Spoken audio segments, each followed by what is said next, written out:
Salam sejahtera bagi kita semua saudara yang dikasih Tuhan. Kembali lagi berjumpa dengan saya di channel Penabur Benih. Bagaimana kabarnya hari ini? Semoga semuanya dalam keadaan sehat dan juga dalam perlindungan Tuhan kita Yesus Kristus.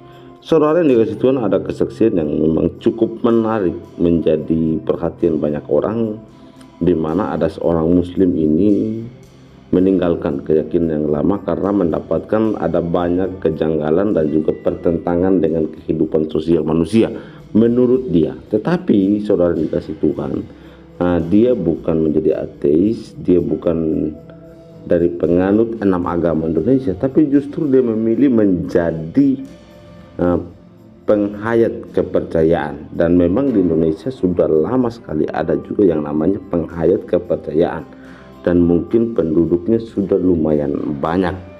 Penghayat kepercayaan ini juga bukan hanya tertantang oleh negara, tetapi justru banyak masyarakat juga menilai menghadapi stigma-stigma negatif dan ketidakpastian terhadap hukum.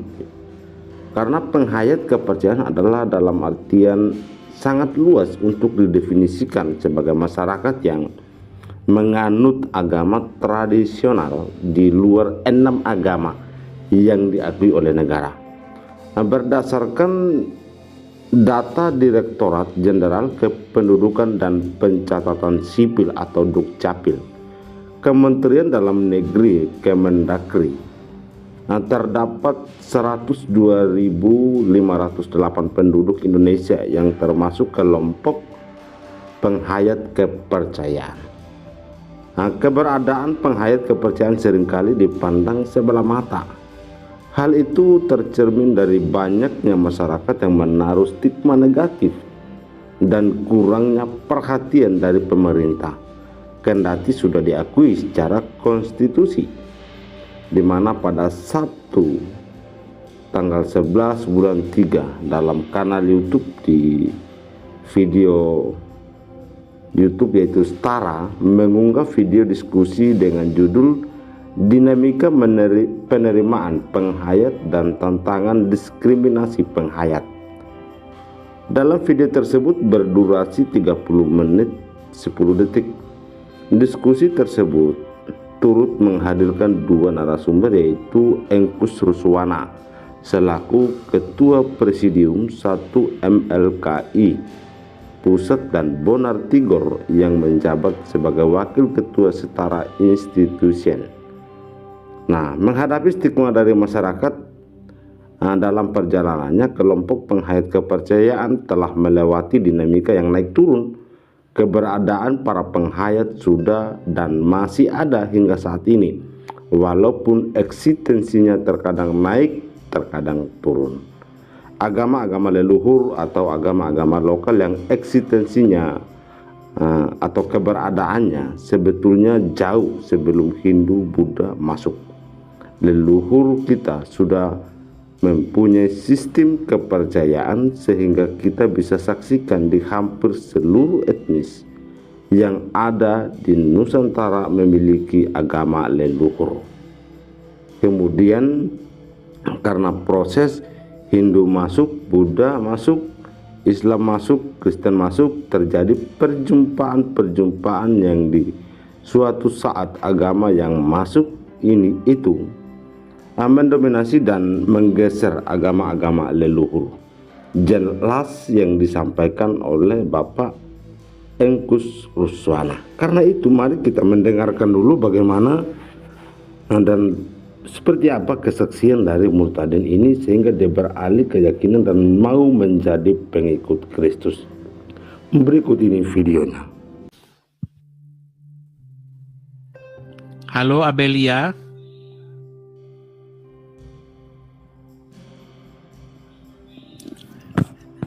Muslim-muslim mau naik, mau ngomong apa, yang diomongin bener semua. Mau dibantah yang diomongin bener. Gimana? Emang bener Muhammad menggauli Maria Al-Qibtiyah di ranjangnya Hafsah? Emang bener Muhammad bohong, bahkan ngajarin bohong? Apanya yang mau dibantah? Makanya kalau naik ya bingung mereka mau ngomong apa. Coba, rekam.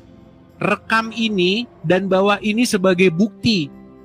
Kita hitung ya, 1, 2, 3. Dengarkan. Dan viralkan.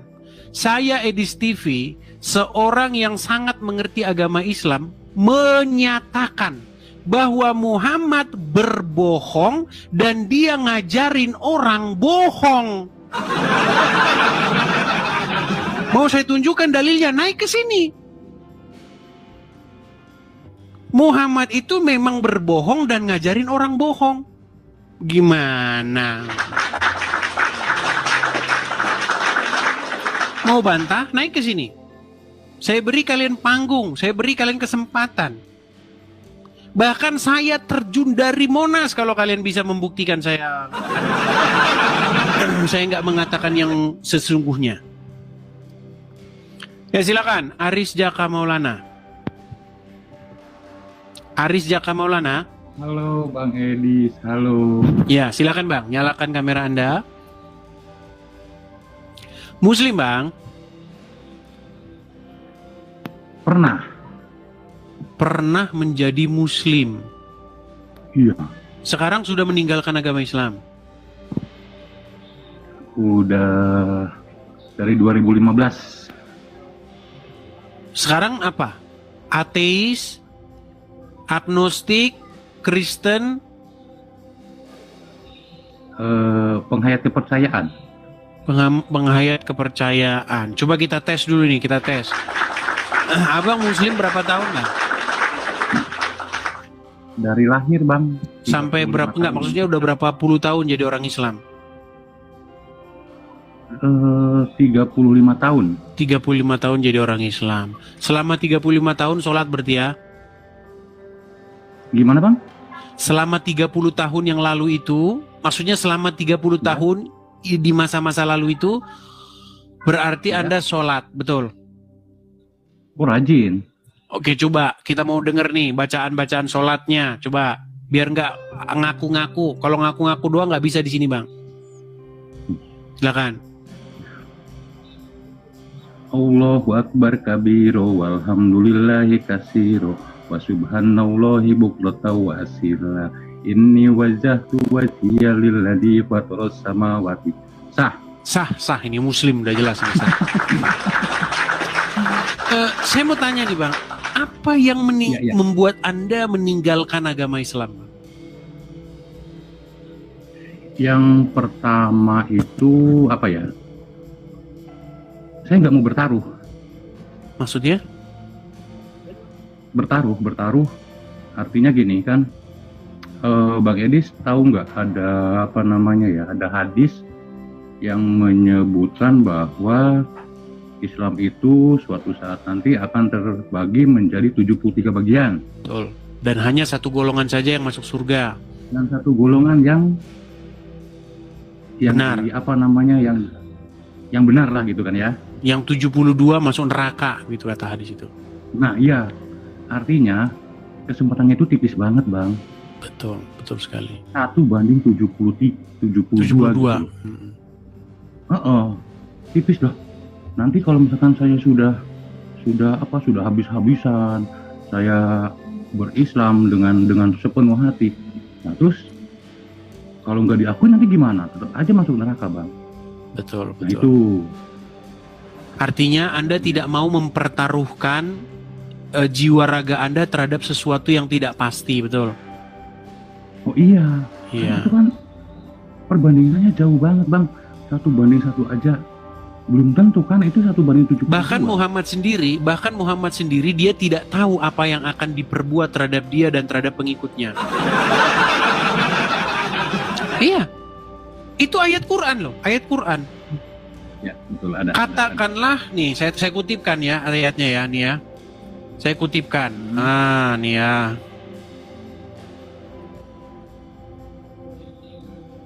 Perhatian bentar ya.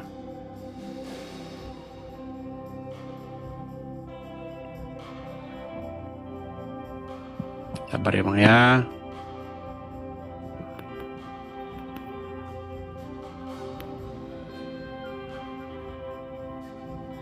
Itu ada di dalam Quran surat Al-Ahqaf ayat yang ke-9. Saya bacakan ya Bang ya. Banyak umat muslim yang tidak tahu ayat ini, bahwa umat muslim itu di dalam kebimbangan yang nyata, di dalam ketidaktahuan yang nyata. Bahkan seorang Muhammad berada di dalam ketidaktahuan yang nyata. Nih ya, surat Al-Ahqaf. Perhatikan ayat yang ke-9. Apa dikatakan di sini? Katakanlah, aku bukanlah rasul yang pertama di antara rasul-rasul, dan aku tidak mengetahui apa yang akan diperbuat terhadapku dan tidak pula terhadapmu. Aku tidak lain hanyalah mengikuti apa yang diwahyukan kepadaku, dan aku tidak lain hanyalah seorang pemberi peringatan yang menjelaskan. Jadi menurut ayat ini, Bang, Muhammad tidak tahu apa yang akan diperbuat terhadap dirinya dan terhadap pengikutnya. Nih, aku tidak mengetahui apa yang akan diperbuat terhadapku dan tidak pula terhadapmu. Ini ayat jelas sekali nih, mengatakan Islam di dalam kebimbangan yang nyata. Itu. Saya hatam Quran 3 kali. Saya aja nggak tahu Bang artinya Bang yang saya baca. Memang begitu Bang, orang Islam memang seperti itu. Saya sudah pernah melakukan survei. Apakah umat muslim ketika mereka membacakan ayat-ayat Quran mereka mengetahuinya? Dari hasil survei yang saya lakukan, 8 dari 10 orang Islam tidak tahu apa yang diucapkan ketika mereka sholat. Saya juga sama nggak tahu. Iya. Karena orang Islam kalau baca Quran Bang, bukan mau tahu artinya. Mereka baca Quran mau dapat pahala. Iya, mau dapat pahala, terus menghafal, tapi artinya kan nggak tahu memang. Saya jujur saya nggak tahu artinya apa yang betul, saya baca. Betul, memang jangan merasa seperti itu. Memang orang Muslim 80% begitu. Bahkan menurut saya lebih dari 80%. Kan saya sudah bilang, kalau umat Muslim baca artinya, nanti Quran ngumpul di barang-barang bekas sana. Udah banyak Bang, udah banyak. Bahkan ada yang kirim foto ke saya. Dia kirim foto ke saya, foto atau apa gitu. Dia bilang begini, Bang, betul katamu. Saya tadi ke pasar Loak, ke barang-barang bekas. Saya lihat banyak Quran di situ. Berarti benar omongan saya. Ketika Muslim sudah membaca Qurannya dengan teliti, akhirnya dia telepon tukang Loak. Pak, tolong datang ke rumah ya. Ngapain? Tolong ini angkut buku, kiloin. Saya dulu loh Bang. Ini saya mau kasih tahu dulu ya, mau cerita aja sedikit nih. Mungkin lucu juga sih ya. Jadi ketika sedang sedang ya dulu waktu masih Islam gitu kan. Jadi semuanya yang berbahasa Arab itu semuanya itu saya nilai itu Al-Qur'an gitu kan. Saya pernah nemu koran berbahasa Arab. Waktu itu saya kantongin Bang. Biar jadi jimat gitu kan? Iya, taruh di laci. Pernah saya begitu. Ya dengan adanya media sosial ini terus jadi terbuka lah ya pandangannya. Banyak sekali yang membuka pikiran-pikiran kita itu agar tidak agar menjadi jernih lah pikirannya. Betul. Jadi jadi kalau kita betul-betul menggali agama Islam, Islam ini juga adalah salah satu metode atau propaganda Arabisasi umat manusia. Bisa jadi seperti itu. Jadi orang-orang non-Arab itu dibuat jadi mencintai Arab. Ya. Ngomongnya harus Arab. Assalamualaikum. Itu salah satu bentuk Arabisasi. Ketika dia jadi Muslim, dia akan bangga-banggakan sesuatu yang berbau Arab. Bahasanya katanya bahasa surga. Di surga itu nanti bahasanya Arab. Pret. Hilang semua memang. Gak bahasanya Arab. Salam dari Nusantara itu semuanya kan hilang. Iya, hilang. Sampurasun itu Sampurasun hilang. Malah sampurasun itu sempat diplesetin jadi campur racun katanya. Benar sempat diplesetin itu sama seorang Habib yang terkenal lah gitu kan. Aduh, kok gini banget gitu ya. Iya. Orang Sundanya kok malah ketawa gitu loh, Bang. Miris. Iya, sangat miris memang, Bang. Doa harus bahasa Arab. Kalau ngucapkannya pun harus dengan ini, dengan qalqalah, harus dengan anunya begitulah. Lidah Arab, lughahnya harus Arab. Sebenarnya kalau jadi Arab, begitu. Bisa memang kan kalau logat Sunda terus sekarang harus masuk ke logat Arab itu kan susah. Itu harus dibuat-buat. Betul. Itu sesuatu yang tidak bisa kita ingkari, Bang. Memang betul. Orang Kristen, Bang, kalau berdoa pakai bahasanya masing-masing, pakai bahasa sendiri. Iya betul. Orang Muslim kalau berdoa, doanya harus Arab, karena kalau nggak Arab mungkin Allah nggak ngerti.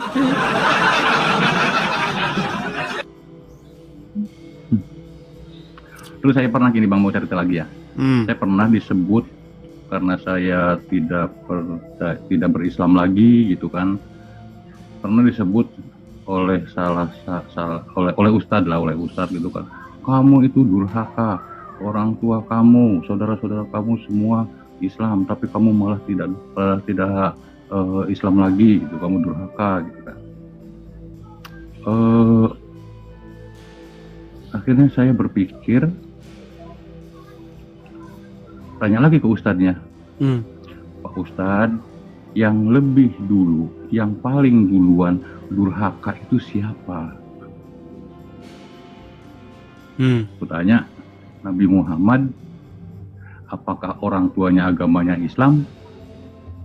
Kan enggak. Bahkan Muhammad bilang katanya bapaknya itu di neraka katanya.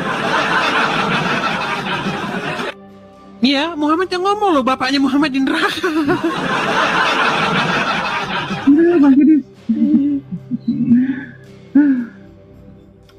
Oke lah, Bang, kita undanglah yang Muslim ya. Nanti Anda kan Islam tapi di KTP saja sudah meragukan agama Islam. Kita undang Islam yang masih mengimani agama Islam ya.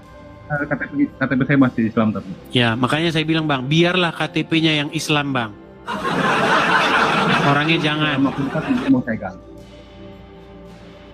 Iya. Mau saya ganti. Oke, begitu aja, Bang ya. Untuk waktunya. Oke, terima kasih, Bang. Terima ya. Nah, itulah teman-teman. Ini saya beri kesempatan ya kepada yang Muslim.